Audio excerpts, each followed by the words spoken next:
विधानसभा के अध्यक्ष जब्बार अली साहब, चेयरमैन नगर पालिका रुधौली, मंच पर उपस्थित समाजवादी पार्टी के बहुत ही वरिष्ठ हमारी पार्टी के नेता, पार्टी के प्रदेश अध्यक्ष आदरणीय जयशंकर पांडे जी, पार्टी के जिलाध्यक्ष गंगा सिंह यादव जी, समाजवादी पार्टी के दोनों विधानसभाओं के प्रत्याशी पूर्व विधायक आनंद सेन जी जो आपकी विधानसभा के प्रत्याशी हैं, और बिल्कुल बगल में जो विधानसभा है बीकापुर विधानसभा के समाजवादी पार्टी के प्रत्याशी मोहम्मद फिरोज खां गब्बर, जिला महासचिव बख्तियार खां साहब, निषाद खां जी, रामनरेश गुप्ता जी, पूर्व एमएलसी हीरा लाल यादव जी, राघवेंद्र सिंह जी, छोटे लाल यादव जी, के पटेल, ईश्वर लाल वर्मा जी, एजाज अहमद साहब, बाबूराम गौड़ जी, मोहम्मद अली, विनोद कुमार लोधी, मोहम्मद रईस खां साहब, राम सिंह पटेल, जिला अध्यक्ष राष्ट्रीय लोकदल सुडू मिश्रा जी, प्रदेश महासचिव, और बड़ी संख्या में निषाद खां, रामचल यादव, रिजवान रसूल, प्रोफेसर अवधेश जी, पारस नाथ यादव, डॉक्टर धर्मेंद्र यादव, और बड़ी संख्या में समाजवादी पार्टी के सभी हमारे नेता, बड़ी संख्या में हमारे जिम्मेदार कार्यकर्ता नेता जो दूसरे मंच पे दिखाई दे रहे हैं। इस चुनावी जनसभा में उपस्थित हमारे सभी आदरणीय बुजुर्ग, किसान भाई, माताएं, बहनें, हमारे साथी, मैं सबसे पहले आप सबका बहुत बहुत धन्यवाद और आभार प्रकट करना चाहता हूँ कि इस कार्यक्रम को आपने सफल बनाने का काम किया है। मैं देख रहा हूँ पूरा मैदान हमें भरा दिखाई दे रहा है, पूरा मैदान हमें भरा दिखाई दे रहा है, और ये उत्साह बता रहा है कि इस बार फैजाबाद में किसी और की एक भी सीट निकलने वाली नहीं है। मैं सबसे पहले भगवान विष्णु के अवतार भगवान श्री रामकृष्ण की धरती को प्रणाम करता हूँ। ये फैजाबाद रुधौली, ये धरती ने हमेशा गंगा जमुनी तहजीब का संदेश दिया। ये वो जगह है जहाँ पर मिली जुली संस्कृति का एक परिचय मिलता है। ये वो जगह है जहाँ भाईचारा का भी एक संदेश आता है। ये फैजाबाद और बहुत पुराना रिश्ता है। यहाँ पर लोग आपस में मिले जुले हैं, बल्कि समय समय पर एक दूसरे का सम्मान कर करके, एक दूसरे की इज्जत करते हुए, और हमेशा मिलजुल करके रह करके, और हमने आपने सबने जो भारत का हमारी पहचान है, इस सब धर्मों के एक साथ लोग रह करके हमारा हम सब मिल करके रह करके एक संदेश देने का काम। मैं ये कह सकता हूँ धरती पर कहीं कोई देश ऐसा नहीं होगा जहाँ पर इतने धर्म के, इतनी जाति के लोग एक साथ रह रहे हैं। ये हमारा देश का सौभाग्य है जहाँ हर धर्म के लोग एक साथ रह रहे हैं, हर जाति के लोग एक साथ रह रहे हैं, और यही हमारी खूबसूरती है। इतने सालों से हम मिलकर के एक दूसरे के त्योहारों को मनाते हैं, एक दूसरे के त्योहारों पे हम एक दूसरे से गले मिलते हैं। यही हमारे समाज की मिठास है। और इस चुनाव में मुझे पूरा भरोसा है कि हमारी गंगा जमुना तहजीब और समाज की जो विकास है वो बनी रहेगी। वो कितनी भी ताकत से लग जाए, लेकिन हमारे समाज की जो संस्कृति रही है उसको तोड़ नहीं पाएगी। आज मुझे खुशी है इस बात की कि आज मुझे अपना भी वोट डालने का मौका मिला। मैं अपना वोट तो डाल के आ गया हूं और साइकिल वाले निशान की बटन दबा के आया हूं मैं। और उसके बाद मैंने कहा अगर इस चरण का चुनाव शुरू होना है तो सबसे पहले मैं आप लोगों से निवेदन और अपील करने आऊंगा कि अगर तीसरे चरण का चुनाव जहां मैं खुद लड़ रहा हूं, अपनी मशीन का बटन दबा के आया हूं, तो आपसे भी मैं निवेदन करने आया हूं कि साइकिल के चुनाव चिन्ह पर आप मशीन की बटन दबा करके ऐतिहासिक वोटों से जिताने का काम करें। ये मान लें कि इस बार फैजाबाद में सभी सीटें समाजवादी लोग जीतने जा रहे हैं। हमारे अयोध्या और फैजाबाद के लोग भूल मत जाना, ये चुनाव सरकार बनाने का है। बताओ ये बात भूल तो नहीं जाओगे?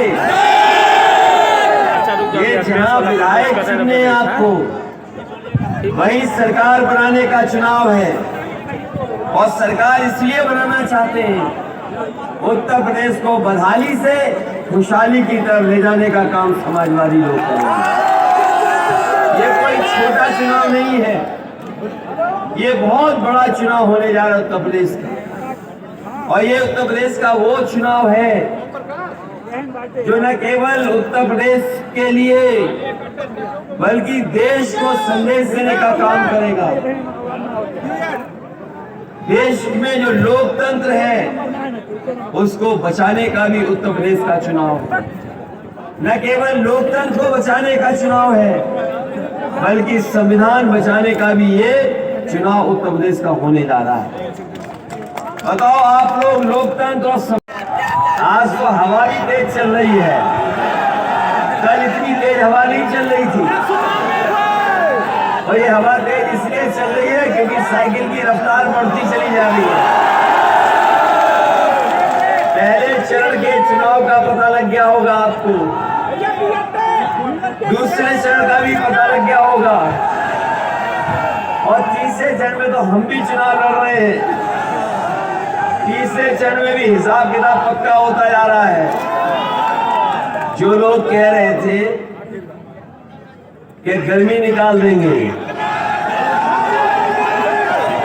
जैसे ही पहले चरण का वोट पड़ा है भारतीय जनता पार्टी के नेता कार्यकर्ता ठंडे पड़ गए।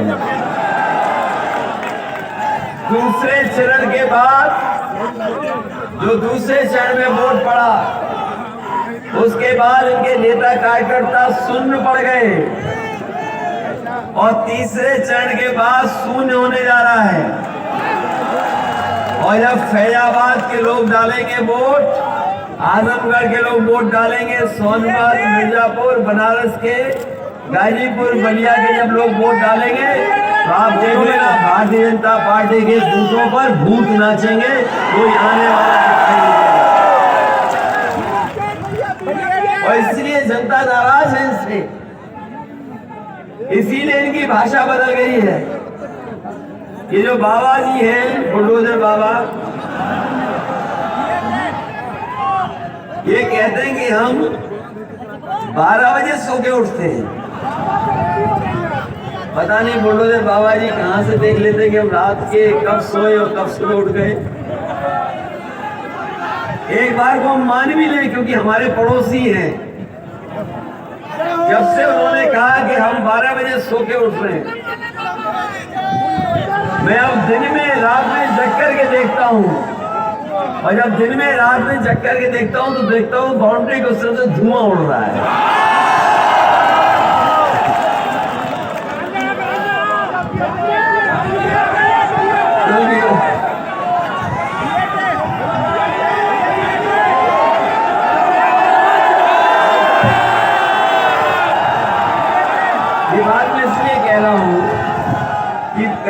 प्रतिष्ठित अखबारों में उन्होंने कहा कि हम 12 बजे सो के उठते हैं। तब से हमने भी नजर रखी है बगल में पड़ोसी पर। और पता कर लेना पत्रकार साथी, उनकी और हमारी दीवार एक है, इसीलिए हम भी देखने लगे उनकी तरफ, और हमें रुक रुक के धुआं उड़ता हुआ दिखाई देता है। ये जो गर्मी निकालने वाले हैं, इस बार जनता इनकी भाप निकाल देगी, इनका धुआं निकाल देगी। इसलिए साथियों, हम आपसे विशेष निवेदन करने आए हैं और अपील करने आए हैं। ये चुनाव बहुत महत्वपूर्ण चुनाव है। ये चुनाव है उत्तर प्रदेश के भाग्य को बदलने का, उत्तर प्रदेश को विकास के रास्ते पे ले जाने का। समाजवादी सरकार थी तो आपने देखा होगा, समाजवादियों ने बहुत काम कर करके दिखाया और लगातार काम करते रहे, जिससे जनता को सुविधा मिली। हमारी गरीब जनता के पास सरकारी मदद पहुंचाए। लेकिन भारतीय जनता पार्टी की सरकार जब से आई है, आप पीछे मुड़ करके देखिए, इन्होंने जनता की मदद नहीं की।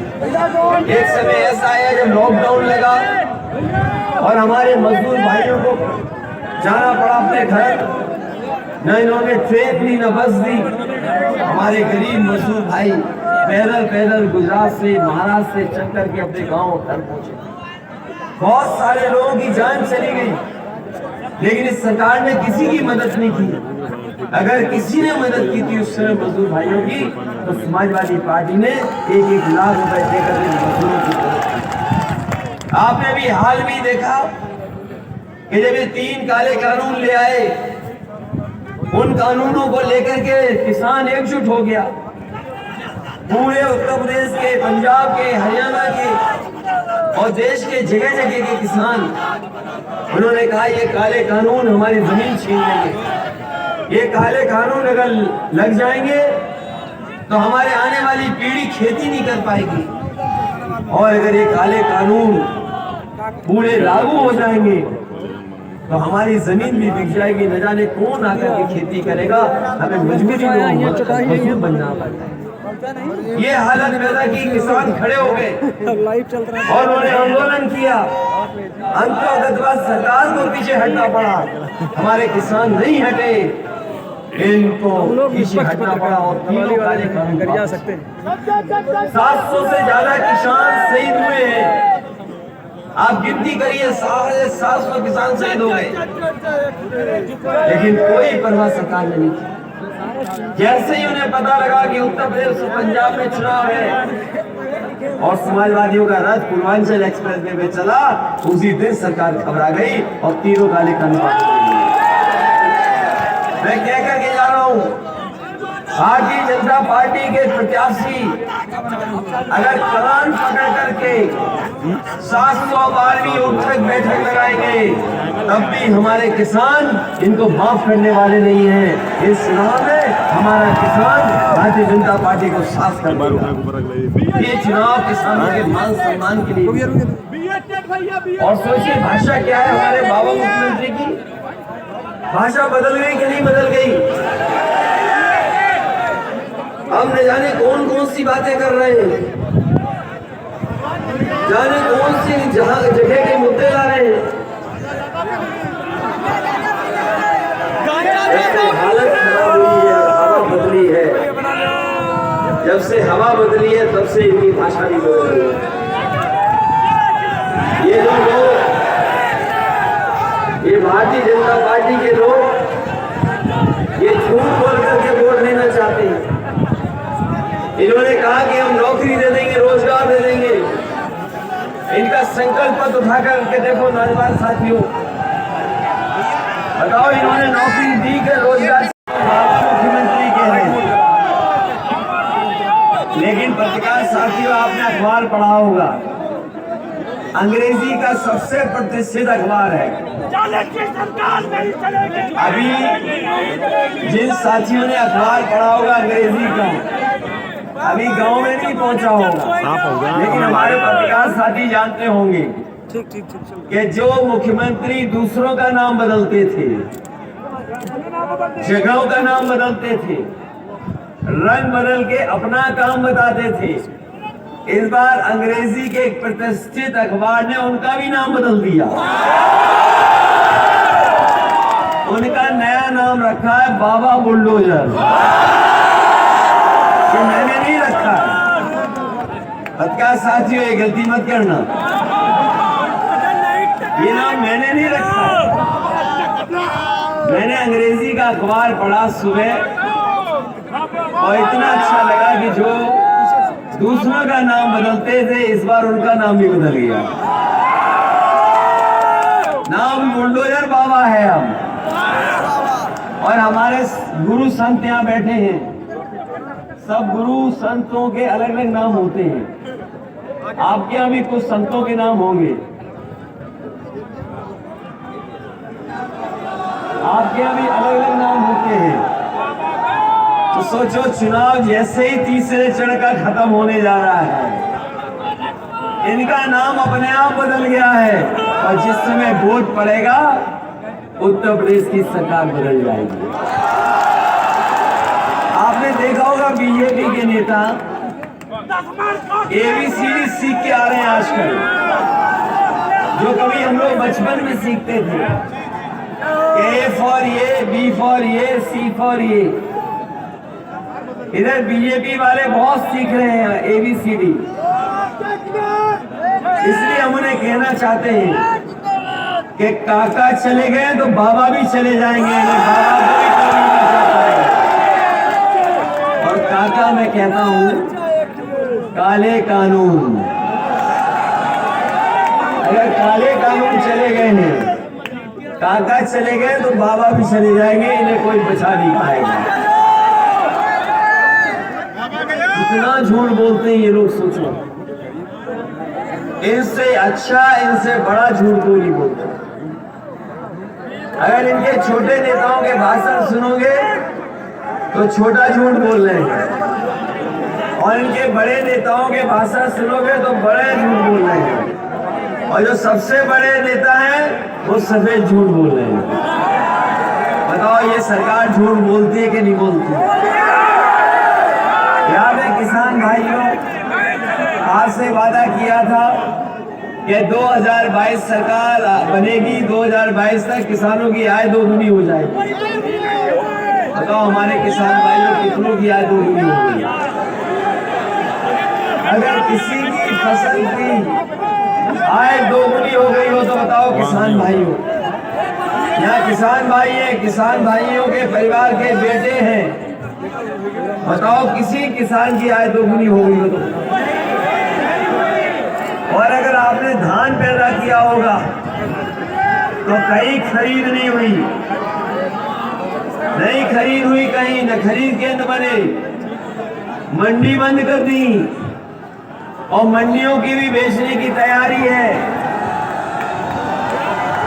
बताओ धान की कोई कीमत मिली आपको? धान की भी लूट हो गई। और अभी जब खाद लेने गए होगे आप लोग, बताओ किसी को खाद मिली कि नहीं मिली? न DAP मिली, खाद दे पाए, न DAP दे पाए। और इन्होंने याद है कहा था कि हवाई चप्पल पहनने वाला हवाई जहाज में बैठेगा, जो हवाई चप्पल पहनने वाले वो हवाई जहाज में बैठेंगे। लेकिन 5 साल में डीजल पेट्रोल इतना महंगा किया है कि हमारे गरीब की गाड़ी नहीं चल सकती, नौजवानों की मोटरसाइकिल नहीं चल पा रही है, और पेट्रोल 100 के पार हो गया कि नहीं हो गया? इनकी सरकार आ गई तो याद रखना, पेट्रोल 200 रुपए बिकेगा, 200 रुपए। इंतजार करते रहे, उनकी उम्र बढ़ गई, उनकी उम्र की सीमा भी ऊपर हो गई, लेकिन नौकरी नहीं निकली। मैं उनको गर्मी निकालने वालों को कहना चाहता हूं, बुलडोजर बाबा जी को, कि समाजवादी लोगों ने तय किया है सरकार बनेगी तो गर्मी निकालने वाली बात नहीं होगी, फौज में नौकरी और पुलिस में नौकरी निकालने वाली, जिससे कम से कम हम अपने नौजवानों का भविष्य बेहतर कर सकते। बताओ, फौज की भर्ती नहीं हुई 3 साल से, कोई भर्ती नहीं हुई। कोई जिम्मेदार है इसके लिए तो भारतीय जनता पार्टी जिम्मेदार है। इसलिए साथियों, आपसे विशेष निवेदन अपील करना है, सब बातें आप जानते हो, महंगाई आप हर दिन महसूस करते हो, बेरोजगारी आप जानते हो घर परिवार में है। आपने किसान की बदहाली भी देखी, जो छोटे दुकानदार व्यापारी, जब से नोटबंदी हुई, जीएसटी लागू हुई और उसके बाद कोरोना आया, हमारे उद्योग करने वाले लोग, स्वर्गीय बाबू मित्र सेन जी, वो कई बार लोकसभा के सदस्य भी रहे, 3 बार जीत करके रहे, विधायक भी रहे, वो लगातार लड़ते रहे, वो पीछे नहीं हटे। अगर उनके सम्मान में भी कोई काम करना पड़ेगा तो हम लोग उनके सम्मान में कोई बड़ा काम करेंगे। वहीं इश्तियाक अहमद खान साहब के भी सम्मान में अगर कोई काम करना पड़ेगा तो हम लोग करने का काम करेंगे। मैं इन्हीं शब्दों के साथ आप सबसे अपील करता हूं कि आने वाले समय में समाजवादियों की मदद करना,